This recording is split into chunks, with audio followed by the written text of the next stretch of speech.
ಚರ್ಚೆಯನ್ನು ಮುಂದುವರಿಸ್ತೀವಿ. ಮಧ್ಯದಲ್ಲಿ ಬಂದ ಅಪ್ಡೇಟ್ಗಳನ್ನು ನಿಮಗೆ ಕೊಡ್ತಾ ಇರ್ತೀನಿ. ಎಸ್ ರಂಗನಾಥ್ ರೆಡ್ಡಿ ಅವರೇ, ಸುಮ್ಮನೆ ಹೋಗಿ ಕೋರ್ಟಿಗೆ ಅಪ್ಲಿಕೇಶನ್ ಹಾಕ್ಕೊಂಡು ಒಂದು ಬೆಡ್ ಕೊಡಿ, ಕನ್ನಡಿ ಕೊಡಿ, ಬಾಚಣಿಕೆ ಕೊಡಿ, ಅದನ್ನೆಲ್ಲ ಮಾಡೋದಕ್ಕಿಂತ ಕೋರ್ಟ್ಗೆ ಅಪ್ಲಿಕೇಶನ್ ಹಾಕೋದಕ್ಕಿಂತ ಮಾತನಾಡಬೇಕಾದ ರೀತಿಯಲ್ಲಿ ಅಧಿಕಾರಿಗಳಿಗೆ ಮಾತಾಡಿದ್ರೆ ಎಲ್ಲ ವ್ಯವಸ್ಥೆ ಆಗಿರೋದಪ್ಪ. ಸರ್ ನೋಡಿ, ಈ ಯಾವುದೇ ಕಾರಾಗೃಹ ತಾವು ತಗೊಂಡ್ರು ನಮ್ಮ ದೇಶದಲ್ಲಿ ಆಯಾ ರಾಜ್ಯದ ಈ ಏನು ಕಾರಾಗೃಹ ಕೈಪಿಡಿ ಹಾಗೂ ಕಾರಾಗೃಹ ಕಾಯ್ದೆಗಳು, ಹೌದು, ಇವುಗಳ ನಿಯಂತ್ರಣದಲ್ಲಿ ಈ ಆಡಳಿತ ನಡೆಯುವಂಥದ್ದು, ಕಾರಾಗೃಹದ ಆಡಳಿತ, ಜೈಲ್ ಮ್ಯಾನ್ಯುವಲ್ ಅಂತ ಕರೀತಾರೆ. ಹೌದು. ನೋಡಿ, ಈಗ ನಡೆದಿರ್ತಕ್ಕಂಥ ಏನು ಕೆಲವೊಂದಷ್ಟು ಅವ್ಯವಸ್ಥೆಗಳಿಗೆ ಬರೋದೇ ಆದ್ರೆ ಇಲ್ಲಿ ನಾವು ಶಾಸಕಾಂಗವನ್ನ ದೂರ್ಲಿಕ್ಕೆ ಸಾಧ್ಯನೇ ಇಲ್ಲ ಸರ್. ಯಾಕೆ ಅಂತಂದ್ರೆ 2023ನಲ್ಲಿ ಒಂದು ತಿದ್ದುಪಡಿ ತರ್ತಾರೆ ಶಾಸಕಾಂಗದಲ್ಲಿ. ಏನಂತ ಅಂದ್ರೆ ಈ ಮೊದಲು ಏನು ಕಾರಾಗೃಹ ಕಾಯ್ದೆ 42ರ ಅಡಿಯಲ್ಲಿ 6 ತಿಂಗಳು ಶಿಕ್ಷೆಗೆ ಒಳಪಡಬಹುದಿತ್ತು, ಹಾಗೂ ಅದು ಅಸಂಜ್ಞೇಯ ಅಪರಾಧ ಆಗಿತ್ತು, ಅಂದ್ರೆ ನಾನ್ ಕಾಗ್ನಿಸಿಬಲ್ ಅಫೆನ್ಸ್. ಈಗ ಅದನ್ನ ತಿದ್ದುಪಡಿ ಮಾಡಿ 2023ರಲ್ಲಿ ಅದು 3 ವರ್ಷಕ್ಕೆ ಅದನ್ನ ಏರಿಕೆ ಮಾಡ್ತಾರೆ. ಅಂದ್ರೆ 3 ವರ್ಷಕ್ಕೆ ಶಿಕ್ಷೆಗೆ ಒಳಪಡಿಸಬಹುದು.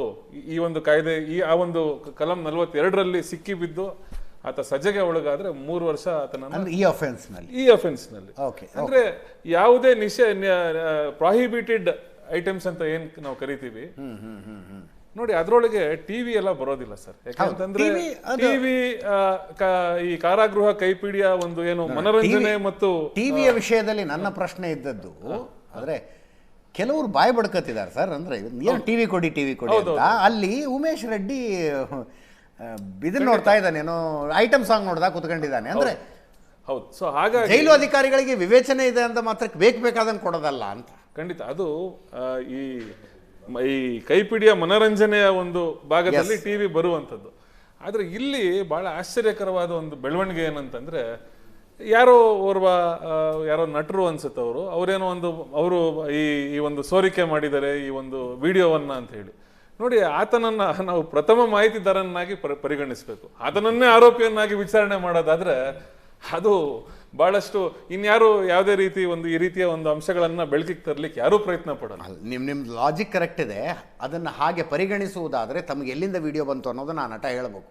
ಅವಾಗ ಪ್ರಥಮ ಮಾಹಿತಿದಾರ. ಖಂಡಿತ, ಅದು ಯಾರೇ ಆಗ್ಲಿ, ಪ್ರಥಮ ಮಾಹಿತಿದಾರ ಯಾರೇ ಆಗ್ಲಿ, ಆತನಿಂದ ತನಿಖೆ ಶುರುವಾಗುವಂಥದ್ದು.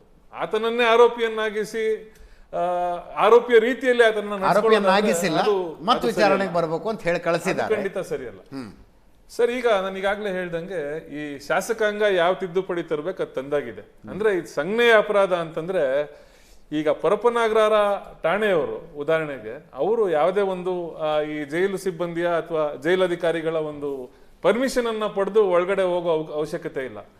ಈ ರೀತಿ ಒಂದು ಅಪರಾಧ ಏನವರು ಪ್ರಾಥಮಿಕವಾಗಿ ಅವ್ರು ಕಂಡು ಬಂದಲ್ಲಿ ಅವರು ಒಂದು ನೋಟಿಸ್ ಅನ್ನ ನೀಡಿ ಅವರು ಒಳಗಡೆ ಹೋಗಿ ಪರಿಶೀಲನೆ ಮಾಡಬಹುದಾಗಿದೆ. ಆ ಒಂದು ಕಾರಣಕ್ಕೆ ಆ ತಿದ್ದುಪಡಿಯನ್ನ ತಂದದ್ದು. ಯಾಕೆಂದ್ರೆ ಈ ಹಿಂದೆ ಬುಕ್ಕಲ್ಲಿ ಓದೋದಕ್ಕೆ ಚಂದ ಸರ್. ನಾ ಹೇಳ್ತೀನಿ ಕೇಳಿ, ಬುಕ್ಕಲ್ಲಿ ಓದೋದಕ್ಕೆ ಚಂದ.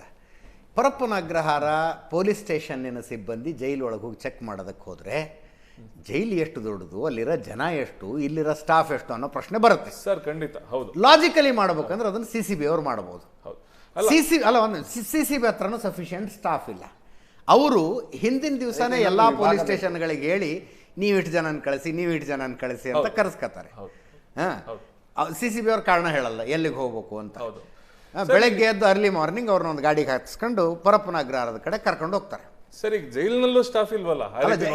ಅಲ್ಲ, ಎಲ್ಲ ಕಡೆನೂ. I have heard from the first hand sources. ಪೊಲೀಸರು ಹೋಗಿ ಜೈಲಿನ ಬಾಗಿಲಲ್ಲಿ ನಿಂತ್ಕೊಂಡು ಬಾಗಿಲು ಬಡದ್ರೆ ಬಾಗಿಲು ತೆಗಿಯಕ್ಕೆ ಅರ್ಧ ಗಂಟೆ ಟೈಮ್ ತಗೋತಾರೆ. ಅರ್ಧ ಗಂಟೆಲಿ ಎಲ್ಲವೂ ಮುಚ್ಚಾಕ್ತಾರಲ್ಲ, ಎಲ್ಲವನ್ನೂ ಮುಚ್ಚಾಕ್ಬಿಡ್ತಾರೆ. ಅರ್ಧ ಗಂಟೆ ಸಾಕು ಅವ್ರಿಗೆ. That is the reason I said ಶಾಸಕಾಂಗವನ್ನ ನಾವು ಈ ವಿಚಾರದಲ್ಲಿ ನಾವು ಎಳಿಲಿಕ್ಕಾಗಲ್ಲ. ಇದು ಕಾರ್ಯಾಂಗದ ಒಂದು ತಪ್ಪು ಅಂತ ಹೇಳ್ಬೋದು. ಯಾಕೆಂತಂದ್ರೆ ಏನ್ ತಿದ್ದುಪಡಿ ತರಬೇಕಂತ ತಂದಾಗಿದೆ. ಈ ಹಿಂದೆ ಕಾನೂನಾತ್ಮಕವಾಗಿ ಜೈಲಧಿಕಾರಿಗಳು ಹೇಳ್ಬೋದಿತ್ತು, ನಮ್ಗೆ ಮ್ಯಾಜಿಸ್ಟ್ರೇಟರ್ ಪರ್ಮಿಷನ್ ಬೇಕು, ಇದು ಅಸಂಜ್ಞೇಯ ಅಪರಾಧ, ನೀವು ತನಿಖೆ ಮಾಡ್ಲಿಕ್ಕೆ ಮುಂಚೆ ನೀವೊಂದು ಪರ್ಮಿಷನ್ ತನ್ನಿ ಅಂತ. ಈಗ ಅದು ಆ ಒಂದು ಏನು ಆ ಒಂದು ಅಡೆತಡೆ ಏನಿತ್ತು ಅದೀಗ ಕ್ಲಿಯರ್ ಆಗಿದೆ. ಹಾಗಾಗಿ ಈಗ ಈ ಕಾರ್ಯಾಂಗದಲ್ಲಿ ಏನೊಂದು ಸರ್ಜರಿ ಮಾಡ್ಬೇಕು ಅದು ಮಾಡ್ಬೇಕಾಗಿದೆ ಅಷ್ಟು ಹೇಳ್ಬೋದು. ನೀವು ಸಿಕ್ಕಿಬಿದ್ದ ಒಬ್ಬ ಅಧಿಕಾರಿ, ನಾನು ಅಷ್ಟು ಕೊಟ್ಟು ಬಂದಿದ್ದೀನಯ್ಯ, ನಾನು ದುಡ್ಡು ಹೆಂಗೆ ರಿಕವರಿ ಮಾಡೋದಂತ ಏನಾದ್ರು ಕೇಳ್ಬಿಟ್ರೆ ಅವಾಗ ಯಾರ ಮೇಲೆ ಗೂಬೆ ಕೂಡಿಸ್ತೀರಿ ಅಂತ.